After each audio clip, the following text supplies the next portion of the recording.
Hello, welcome to the Brutally Blunt Pod. It is your host, Miss Brutally Blunt herself. I'm back and somewhat better than ever. I don't know, that's like my go-to slogan for my YouTube videos, and it's not always substantial to how I'm feeling. But peep the new nails. I got them today. I went simple. I've been doing like designs and stuff to get ready in tune for the transition from spring into summer. But because of how much money, honey, it costs, I went simple. So I got medium almond length with baby blue French and bubble bath undertone for the French. But anyways, besides that, today we're gonna talk about something that I've been hesitant of speaking about simply because it's something that a lot of people deal with, myself personally, but I know I can just name, like, from my hands and toes how many people deal with this, from family members to friendships to romantic relationships to coworkers to acquaintances to new friends to old friends. Like, there's a lot going on. The world that we live in, the state of the economy, the government, and the cost of living. Hello. What's going on? I thought America was a dreamland and a homeland and home of the land and the brave of the free, or however it goes. Sorry, 4th of July is right around the corner. I'll remind myself later. So, I'm going to cover a decent amount of topics today. The whole episode is surrounded by reciprocation in relationships, whether, again, it's family, friends, sibling, like whatever type of relationship you may have. We're going to talk about reciprocation because a lot of people have a tendency of lacking reciprocation to the people closest to them, right? So, we're going to talk about what reciprocation actually means, emotional labor in relationships, signs of a one-sided friendship or relationship, healthy communication and mutual effort, setting boundaries without any guilt, why some people struggle to reciprocate, protecting your peace and energy, knowing when to let go of unbalanced relationships. That's a hard one. That's a big one. I have a bad habit of not wiping this before I record, and I feel like it makes such a difference. Like, hello, can you see me clearly? I look insane. I did take a shower. I did do my hair. I brushed through it. I put 2 pounds of conditioner, or 2 handfuls. No lashes, no makeup. Bare face, natural. What you gonna say about it? Nothing. My dog has arrived. Today we're going to be talking about reciprocity in relationships. Forgive me if I pronounced that wrong. The balance of giving and receiving, whether it's friendships, family, dating. Relationships can become draining when effort, support, and communication only flow one way, or it's one-sided. In this episode, we're going to unpack what healthy reciprocation looks like, why it matters, and how to recognize when a relationship is no longer balanced. Boom! Okay. So, self-worth and overgiving, we're going to discuss why people overextend themselves to feel valued, feeling guilty for asking for the same energy, the difference between kindness and self-sacrifice, how low self-esteem can keep people in one-sided relationships.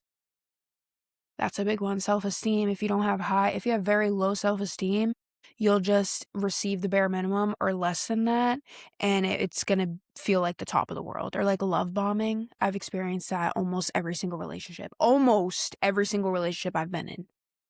And I'm sure others can agree. I hope not, but I'm sure y'all can agree. Let's talk about friendships. So friends who only reach out when they need something, outgrowing friendships emotionally, the pressure to always be the strong friend. Hello, that's me. Unequal emotional support in friendships. Raise your hand. Present. Romantic relationships, one partner carrying all the communication, effort versus bare minimum behavior, love languages and misunderstood reciprocity, feeling emotionally alone while in a relationship. We're going to cover family dynamics. That's a big one. Family members, or the mediator rather, in the family. That's me. Learning boundaries with relatives. And we're going to also go over social media and modern relationships. So like as of right now, performative friendships online, why some people only support publicly, not privately, the pressure to always be available digitally, social media changing expectations in relationships. Woo! We're going deep here. And for healing and growth, learning to stop chasing validation, how therapy or self-reflection can change your relationship, choosing peace over forced connections, realizing reciprocity isn't is not. Heavy emphasizing on the not, asking for too much. Okay. So, to get in depth with this episode, I think a lot of people confuse loyalty with self-neglect. Like, they'll keep pouring into relationships long after they stopped feeling appreciated.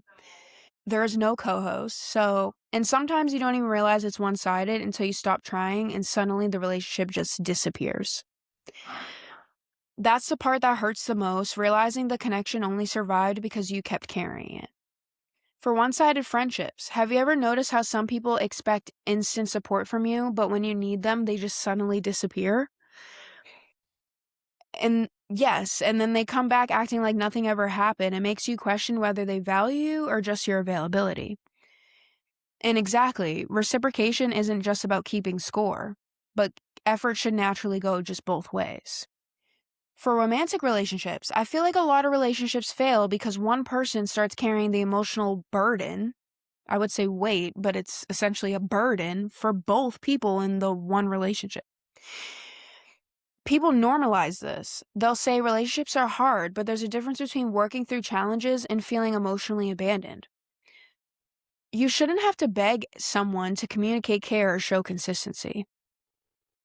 For boundaries, one thing I've learned is that boundaries reveal who respects you and who only benefited from your lack of boundaries. And that's so true because the minute you stop overgiving, some people will call you selfish. Oh my God, it's like writing a book. Like, at this point, I should be a world-renowned author, a world-class winning author, like J.K. Rowling. Can't think of anybody else. When you're really just tired of being drained, you're just tired. Can we be tired? I know when my people, my family member, my brother, my sister, my cousin, my mother, my father, when they're tired, I give them a grace. And I'm like, you need to drink some water, eat some healthy food, don't eat outside, like cook from home. And if you do eat outside, pick like relatively healthy things to put into your body for nutrients. Like, take care of yourself. If you take care of yourself and you get enough sleep, you should most likely not be tired or drained or exhausted. For emotional burnout, that's it. I didn't discuss specifically a lot on emotional burnout, but it's along the lines of the last episode, so go check that out, please. Being the person everyone depends on can become extremely exhausting, and people really ask if you're okay because they're used to you always being the helper. Sometimes the strongest people are the most emotionally neglected. I'm just preaching, all right? Like, instead of brutally blunt pod, it should be preaching positivity pod, or just preaching pod. Cause I'm preaching. I'm literally in the kitchen cooking right now. Speaking of cooking, dinner's ready. I'm not hungry. What did I make? I made Louisiana. I made Louisiana style wings and baked sweet potato. And I'm thinking of making like a salad on the side or a thing of pasta or like just a vegetable stir fry. After I finish recording and editing, we'll figure that out. Or maybe after I finish recording, I'll figure that out. So for a deep reflection, I think reciprocation is deeper than texting first or splitting effort evenly. It's about feeling emotionally safe, valued, and considered. Healthy relationships feel mutual naturally. You don't constantly question where you stand.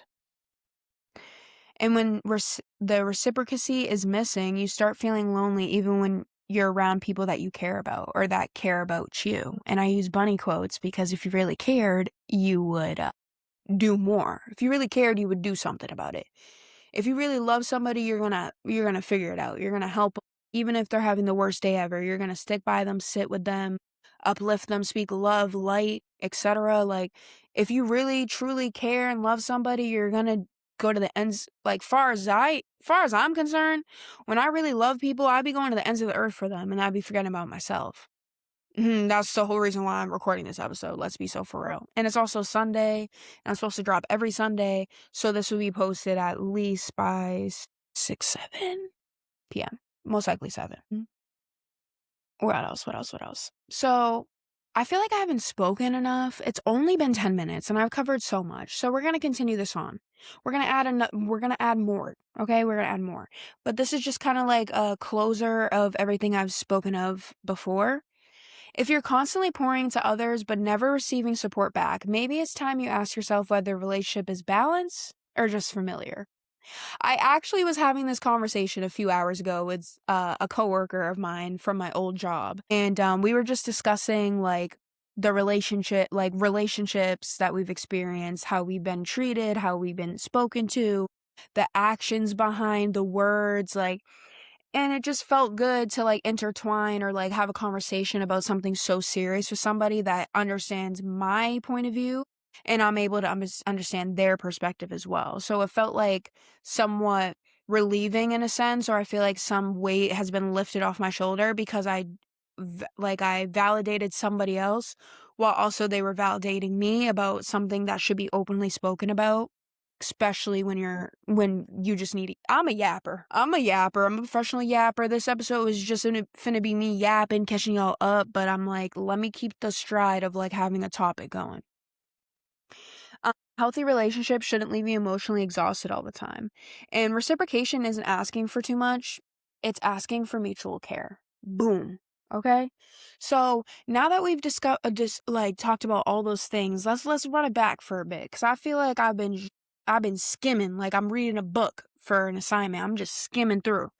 Let's really get deep into it. I discovered more things to discuss over this podcast because it's only been 4 minutes ago, 10 minutes. Okay. So I need more, babe. We're not done. like, my last episode was too short for my liking. So we're going to try to stretch this out as far as an hour, if not a little more with the editing. I'm going to be taking stuff out, whatever. Um, Emotional availability, that's something that comes along with like the reciprocation in a relationship, regardless if it's romantic, friendship, family, whatever. Whatever dynamic, whatever group bananas. If you know, you know. If you don't, lock in. Why some people struggle to be emotionally available, the difference between listening to somebody and actually understanding, feeling unseen in relationships, and emotional neglect that isn't obvious at first. Effort and consistency. Inconsistent effort versus genuine busy schedules. Why consistency builds trust. The difference between temporary effect and long-term effect. People only showing up when it benefits them. Communication. One person always initiating the conversation. Avoidance in relationships. Passive communication versus honest communication. Why some people fear difficult conversations. Attachment and reciprocity. I don't know if I'm saying this correctly. I'm sorry. God forgive me. Anxious attachment causing overgiving. Avoidant attachment and emotional distance. Why people chase emotionally unavailable people. Me. Confusing inconsistency with love or excitement. Energy and intuition. Feeling drained after talking to certain people. Learning to trust your intuition about your relationships. Trust your gut. The conversation I had earlier with my coworker from my job, right? I told that person, because I care about them and their situation at hand. You need to learn to trust your gut. Trust your intuition. Intuition is your gut. Gut and intuition go very much together, okay? They're like twin sisters at this point, okay? You need to trust your gut. You need to trust your intuition, okay? That's something I've learned just by working. I used to have a lot of regulars at my old job, right? They would come in. I would already have their tortilla laid out on thing, already heated up, ready to go. I put their rice and beans on if they get rice or beans. And I would write the chicken they got on the tin foil for the burrito. And they're like, damn, you ready for me? I said, yeah, babe. Not yeah, babe, but like, yeah, shorty, or whatever you want to be called. Yeah, I know what you gonna get because I'm good at my job and I recognize you, okay? Yeah, so trust your gut. Your gut will be more right. Like, our minds and our heart tend to confuse us a lot, especially when you don't trust your gut. So always trust your gut. It's called your gut for a reason. You feel something in your stomach and your gut, that likely means that what's going on, something bad's. That's how I think, at least. I'm a nervous Nelly. I'm a ball of nerves. I'm always nervous. I'm always anxious. I'm always paranoid, right? And so when I feel like when I get a certain feeling deep down in my tummy and my gut and my intuition, rather, I know something's about to happen, or I know I did something wrong, or someone walked by me and I felt their energy. Like, I don't know, honey. I'm gonna have to put myself under psychosis at this point to figure out why I feel the way I do, energetically at least. Protecting your emotional energy, that's a big one. Because if you're not protecting, like, there's a difference between like protecting and boundaries, but I feel like they all come together because you need to protect your peace. You need to protect your mental, you need to protect your spiritual, your emotional, your religious beliefs, if you have any religious beliefs. Recognizing relationships that feel peaceful versus chaotic. See, one thing about Jada, one thing about me, this woman right here pointing the beautiful baby blue French tip almond nails, I crave peace. I'm a at that point I crave peace. Okay? That's something that I've wanted my whole life and I'm finally getting it. But some things happen where I'm like, "Damn, this isn't so peaceful as I wanted it to be or as it was." What I was trying to say 2 seconds ago is one thing about me is I'm so used to being in a chaotic atmosphere or living under chaos, living under pressure, paranoia, anxious, etc. Since I'm so used to the chaos, it's like I'm addicted to the chaos because it's something that I'm used to, so the feeling is mutual. Versus when there's too much peace, I feel like there's a foot waiting to drop, or I dropped an egg on the floor and now I'm walking on the shells. You feel me? Like when there's too much good happening, I'm like, all right, what's gonna happen? You know, like I'm just not used to good, good, good, good, good. I'm used to good, good, bad, really bad, then good, and then yeah, it's a whole cycle. We're trying to break it. We can break it together. Come follow. I'm the leader. Take me to your leader. Me. All right, I'm yapping. Recognizing relationships, I already said that. Accountability, people who apologize without changing behavior. That is something I preach about. Literally anywhere and everywhere I go, to anybody I meet, whether I like you, don't like you, we friends, we cordial, you acquaintances, you're at school, you're my coworker. I don't give a flying frick who you are to me. I always tell people an apology with no change behavior is simply just an excuse. Just like when people say things and then they don't have the actions to go behind their words, it's bullshit. I hate to sound so vulgar or negative or like dumb it down, but I'm not trying to dumb it down. I'm trying to smart it up, babe. Like, stop lying, bro. Like, I can see how the way you act and you really don't fuck with me. So stop making it seem like you do. Okay, words mean nothing unless you show me, right? Taking accountability in healthy relationships. That's important. Like, I make mistakes in my relationship, whether it's my romantic or with my mom, as an example.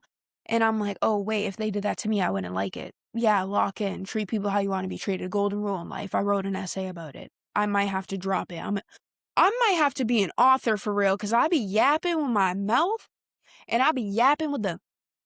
So I might as well write a damn book. I got a laptop. I'm going to think about it. How do you feel? Drop in the comments down below. Should I become an author and write a book? Because I feel like if I really tried, I could. Will it take me like a few years? Yeah, it's a book. That is going to have to be perfect for me. One thing about me, I'm a perfectionist. So defensiveness, ruining communication. Yeah, defensiveness it's very much a struggle. I get very like defensive very fast, especially when like someone's correcting me or when they're telling me the truth rather, or when I'm already like say I'm like in a bad mood and somebody tells me something that I know and I did it anyway. You don't want to hear a response. At that point, it's no comment. Cut the camera. Cause like, don't tell me something I already know and I messed up anyway. Cause whatever. So I have a tendency of getting defensive in relationships or communication all the time, actually, and I need to pipe it down. Why accountability strengthens trust? Because if you're accountable for your actions, it gives you like 5 gold stars. You know how like a Uber want a 5-star rating or like a restaurant, they want 5 stars all the time? Yeah, when you take accountability for how you act as a human being, as a man or a woman, or they, them, or whoever you are, it makes things a lot better when you own up to your mistakes, when you're accountable for how you treat people, how you act towards somebody. Yeah. Trauma and relationship patterns. Childhood experiences shaping adult relationships. Yeah. Yeah, we're not even going to talk about that too much because then I'm gonna feel a type of way because the way I was raised, let me rephrase. The way I grew up and what I've seen with my own eyes, the love that I've seen through my own eyes from a child, from other adults, that makes me think that that type of love is okay. It's natural. That's how a relationship is. No. I'm realizing that now at the age of 23, just because the love I receive from the people that I love the most doesn't mean that that love is enough. Like, I try to remind a lot of people around me, and when I remind other people of stuff, it's also like I'm talking to myself. Do I practice what I preach? Absolutely not. But I do preach to others because I don't want them to fall in the same, like, habits of me, or I don't want them to be in the same predicament because they think just because I'm okay with it that they can do the same thing. It's like, "No, babe, I'm struggling, and I make it seem like everything's okay, but it's really not." I may look good, I may sound good, I may, like, be funny, silly, goofy, but I have bad days just as much as the next person. Say if I was angry all the time, say if I was more easily triggered than I already am, say if I was miserable, say like if I wasn't happy-go-lucky personality, trying to make people smile, make people laugh, leave with a smile on their face, like say I was the complete opposite of who I am.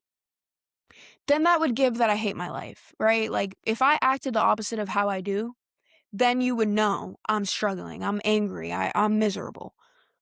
But that's what happens, babe.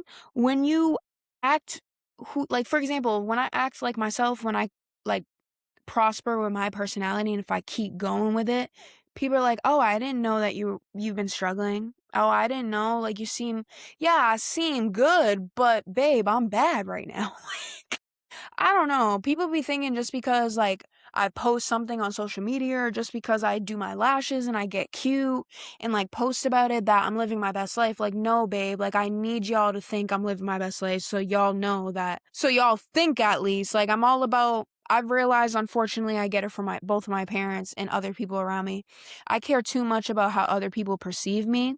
So, for example, like when I post something, just because I post myself looking good doesn't mean I look good right then and there. Like, baby, like, maybe I'm reminiscent on how good I looked 2 weeks ago, and I don't look like that right now.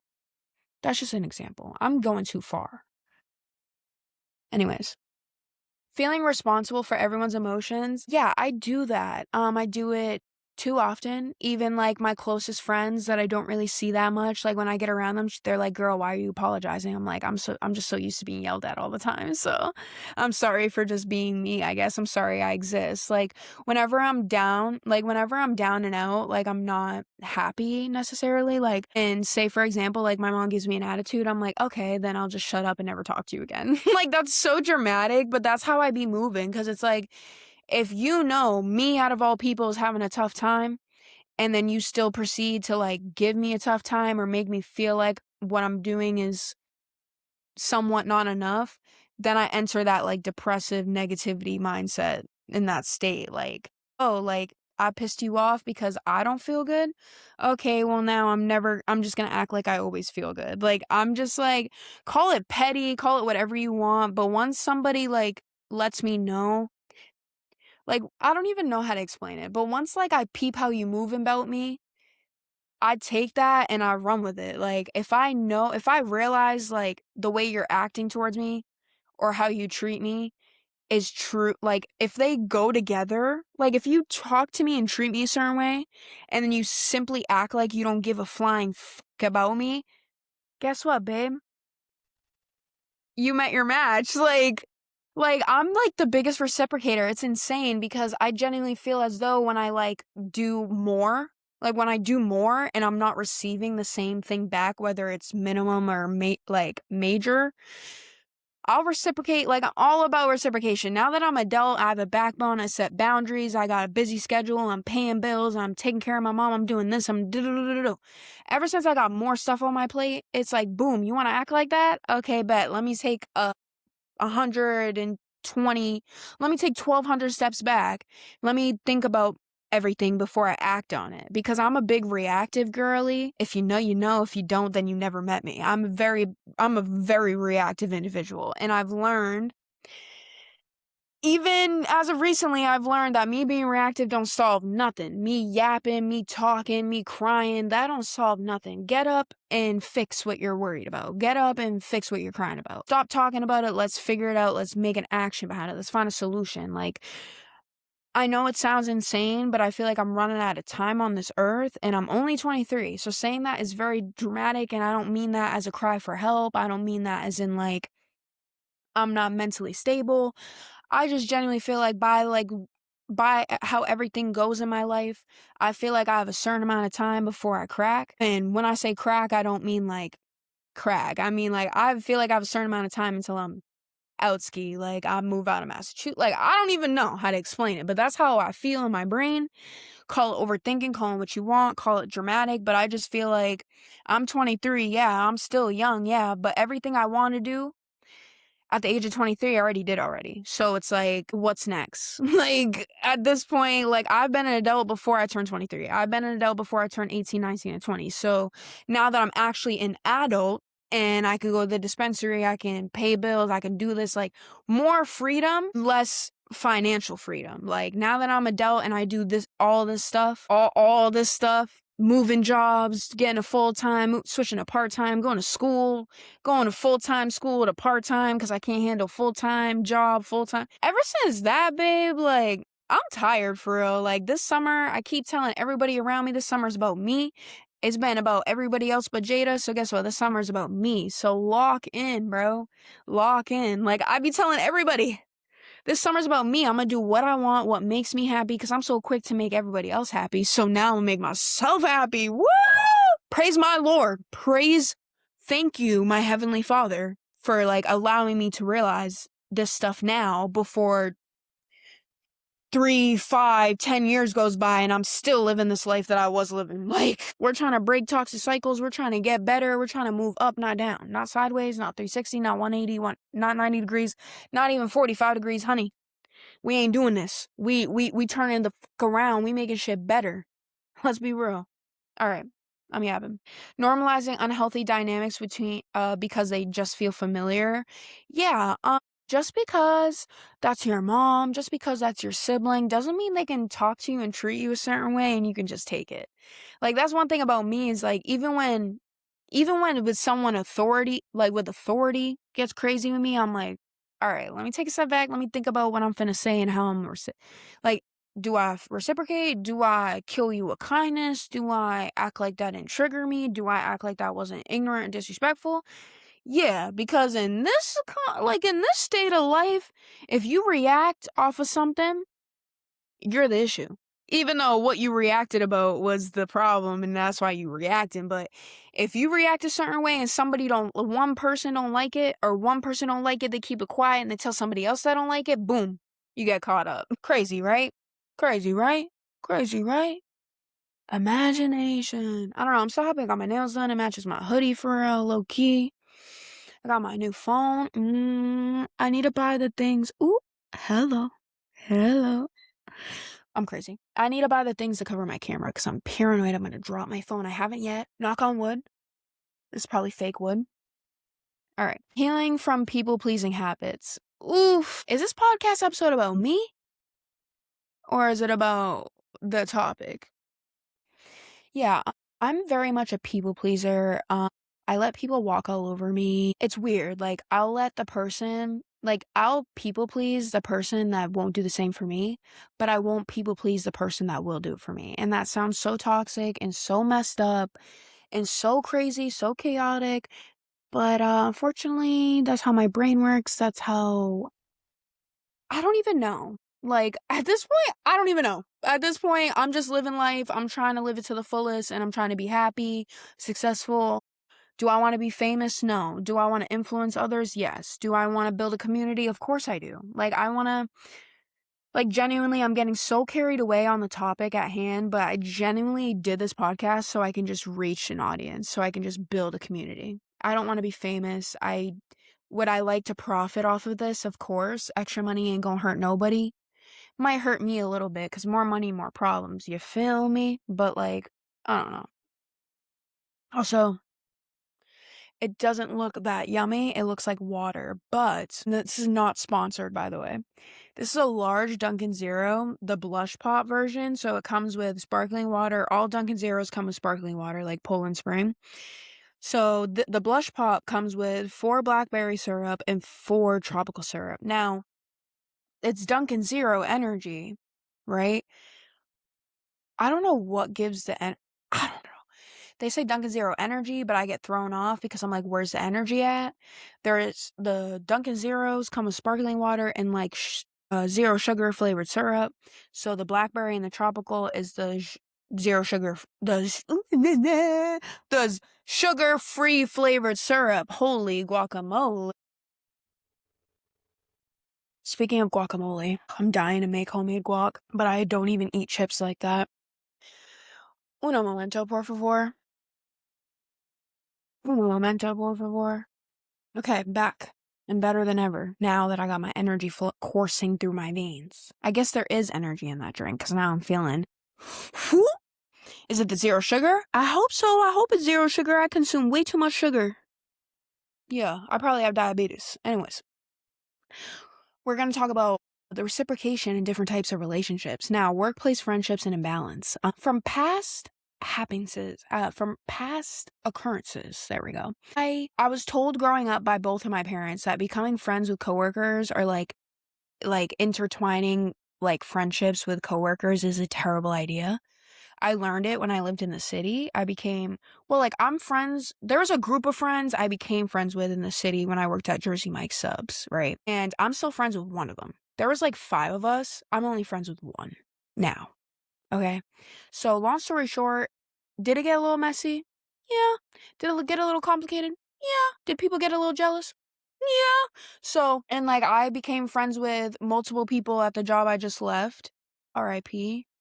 I'm literally I went to visit my coworkers today and get some free grub. Hello. And I was joking around with them like I'm a celebrity, like I miss it here, like do the regulars ask about me? Like just yapping for real. And then one of my regulars said, "Yeah, you are a celebrity. I've been waiting for you." And I turn around and I recognize him. I'm like, "Oh my God."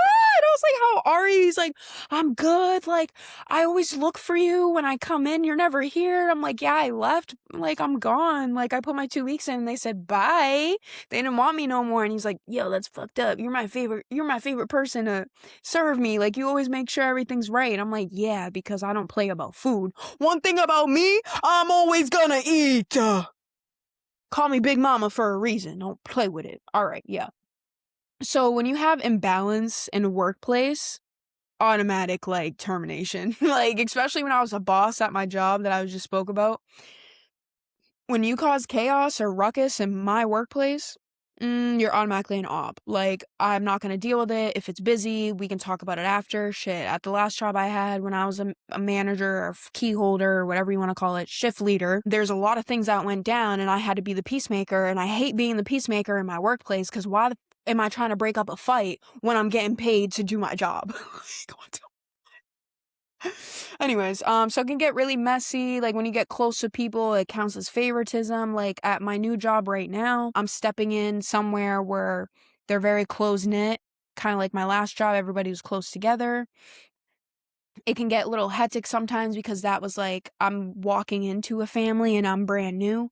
So if I say something that ruffles one person's feathers, then guess what? It ruffles the whole store because they're locked in. So, long story short, at my new job that I left, no, at my old job that I left for my new job, right? It's a barista job. Don't want to specify.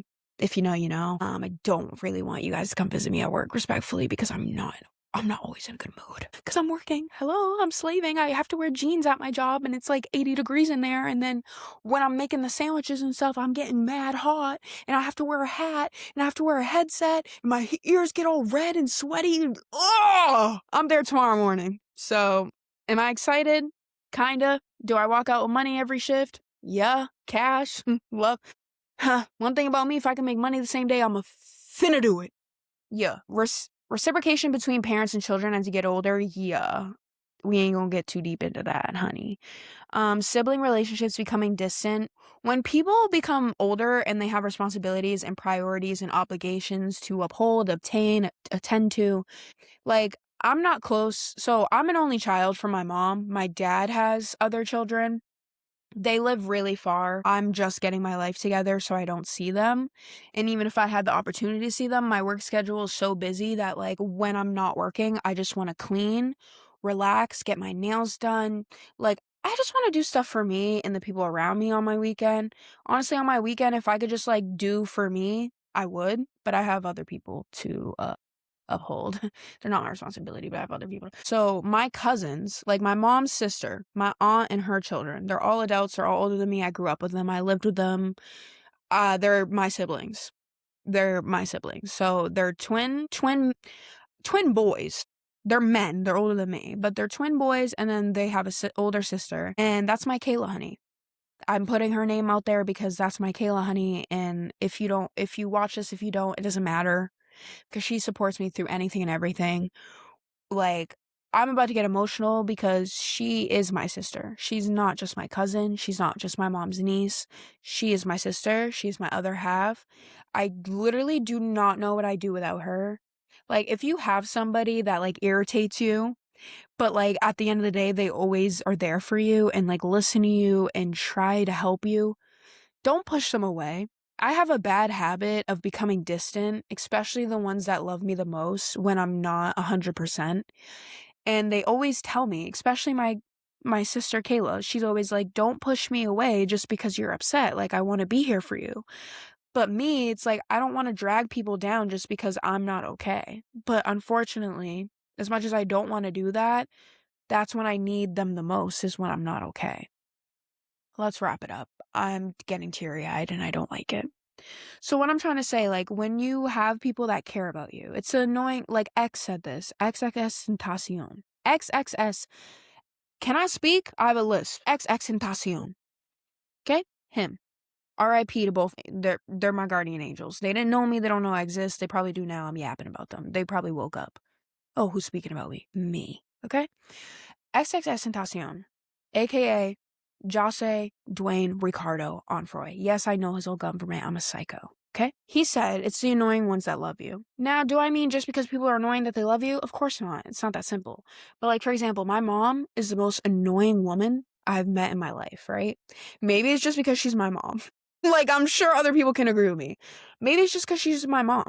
But, like, honestly, she is so annoying because she fucking loves me. I'm her only child. Even if I wasn't her only child, she loves me. She wants me to be happy. She wants me to do the things that that bring me joy. She wants me to not overwork, be exhausted. Like, she just wants the best for me. She wants me to live the life that I deserve, and she wants me to receive the love I deserve as well. So, like, where was I going with this? She's annoying. I love her. She loves me. She reminds me all the time, like, if it wasn't for me, she don't, like, I'm her Kayla honey. Like, my Kayla honey, my cousin, my sister, that's her for real. My mom, she definitely reminds me all the time, like, if it wasn't for you, I don't know where I'd be in life. And it's like, girl, same. If it wasn't for you, I wouldn't be here. So we're on the same boat for real. Let's be so for real. All right, all right, all right. Online friendships versus real life support. Now, that's something that can get very questionable, because I feel like regardless of who it is and if you know them in real life or not, people always have ulterior motives. People always have unclear intentions. Even the people you know or the people you're closest to, like, you never truly know what somebody just wants/needs from you. It's always like a discovery, and it's like an investigation. Like, you don't find out until it's too late, or you don't find out till you realize, like, you're sick of doing that or whatever. So, for a bit of self-reflection, are you communicating your needs clearly? This is for me, mostly, and it's for whoever's watching, the audience. A few questions. First one, I just said it, I'm gonna repeat it one more time. Are you communicating your needs clearly? Me? No. You? I hope so. Bars, I should be a rapper. I think that was a bar. I don't remember. Have you ever unintentionally lacked reciprocation? Like, have you unintentionally lacked giving back? Bars, I should be a rapper. Should I get up in the stew? I don't know, chat. Chat, I'm not live. You know what I mean. Audience, my blunts, my brutally blunts. That's what I'm gonna call y'all. Cause y'all ain't give me a name. I asked y'all, whoever's watching a few episodes ago, to write me a fucking fan base nickname based on my fucking pod, and ain't nobody told me what they want to be called. So guess what? You are my brutally blunts. You're my blunt. Am I gonna smoke you? No, because that's disrespectful. When people say they're gonna smoke you, that's not a good thing. Okay? Even if they're joking, that's not funny. I take that seriously. Why am I pointing? That's ignorant. It's the nails. I just got them done. All right. Why people feel vulnerability. I used to fear being vulnerable, especially to men, out of all people, out of all genders rather. Like, even my own parents, like, I used to fear, like, telling them things I've experienced because I don't want them to, like, freak out or be worried about me. Like, I never want people to worry about me unless I give them a reason to. Like, if I'm, like, not okay and not okay, then you can worry about me. But if I'm doing everything I gotta do, if I'm going to work, if I'm continuing my education, if I'm paying my bills, if I'm not broke, don't worry about me. Worry about me when I need to be worried, when you need to be worried about me. Please, I beg of you. Because when people worry about me, it makes me feel like, oh, I should have never told you I was struggling, or oh, I should have never made it known I'm struggling. But that's like a self-defense mechanism, and that's not healthy. It's not a healthy cope. So please don't do that. Please don't push people away. Like, please take this as a lesson. Take it, please. I'm trying to preach, and I'm someone who don't practice what they preach. So please, if you hear me preaching, practice it. If you think it will help you out, please just try and let me know. DM me on Instagram. Okay? Anytime y'all need to talk, if y'all having a bad day, like, feel free to reach out. That's why I made a podcast Instagram. It's not just to post updates, and because respectfully, I could have kept my personal Instagram for my podcast, but I decided not to because I want my audience, I want my platform pals, or my brutally blunts to be able to contact me if they're dealing with something, if they don't know what to do, if like, I don't even know. Like, if you just want somebody to talk to, DM me on Instagram at Brutally Blunt Pod. Same as my YouTube channel. Okay? Okay. I'm gonna kind of end this soon because it's gonna take me like at least an hour, if not two, to edit. This needs to be posted by 6. It is 5:33. And it's almost an hour, so I'm gonna try to hit it to an hour, if not a few minutes over. We'll see how it goes. Learning how to receive love/support instead of only giving it.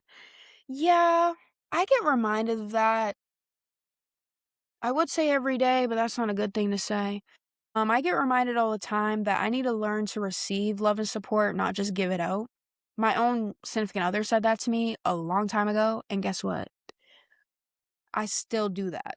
I still, like, I'd rather just figure it out myself. I don't want to stress y'all out. Like, I'll stress you out by yapping about my problems, about telling you. But I'm not going to stress you out by expecting you to help me. Like, I don't expect nothing from nobody. And that's for a toxic reason. But that's how my brain works. I don't know. I don't really know what else to say. Toxic relationship behaviors is going to hurt me. Okay.